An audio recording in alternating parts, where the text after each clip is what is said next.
Les précisions chiffrées, c'est déjà parti avec Unamaka qui est sur ce plateau. Judith, bienvenue. Merci Judith. Alors on en a pris l'habitude, on va commencer avec le taux à l'officiel mais aussi au marché parallèle. En prenant en compte nos tarifs de bourse en République démocratique du Congo, commençons donc par l'affirmative et présentement, $1 se négocie à 2503,15 francs congolais. Un franc CFA se troque à 4,01 centimes et 1 euro se négocie à 2632 francs. Maintenant, l'espace parallèle, puisqu'il s'agit de choisir un endroit parmi plusieurs, nous avons choisi comme endroit Mbinza Delvaux et dans cet endroit, $1 se change à 2500 francs, un franc CFA à 4,22 centimes et 1 euro revient à 2700 francs. Voilà, rapidement, revenons dans notre sujet principal. Combien de dossiers ont été réceptionnés par la CENI pour les électeurs comptés du 20 décembre 2023? Pour les élections comptées du 20 décembre 2023, la CENI a réceptionné 24 dossiers de candidature à la présidentielle pour un seul fauteuil, 23 653 dossiers de candidature aux législatives nationales pour 500 sièges, 49 552 dossiers de candidature aux législatives provinciales pour 780 sièges.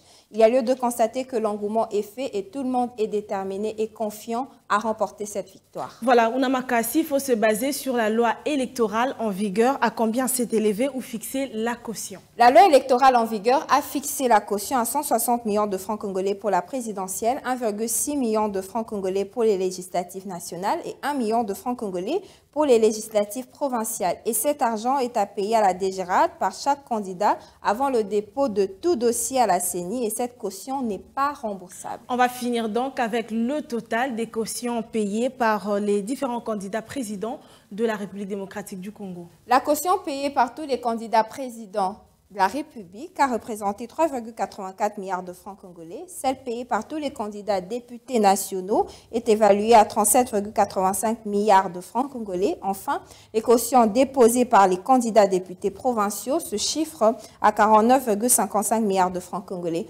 La sommation de toutes ces cautions payées à la DGRAD est de 91,24 milliards de francs congolais, soit environ 38 millions de dollars américains, chiffre que devrait normalement confirmer la DGRAD parce que tous les candidats confirment avoir payé tout ce qu'ils devaient. Merci à vous Judith pour toutes ces précisions chiffrées. C'était un plaisir de vous avoir reçu et j'espère vous retrouver prochainement avec de nouveaux chiffres clés. Merci à vous Judith, c'était un plaisir.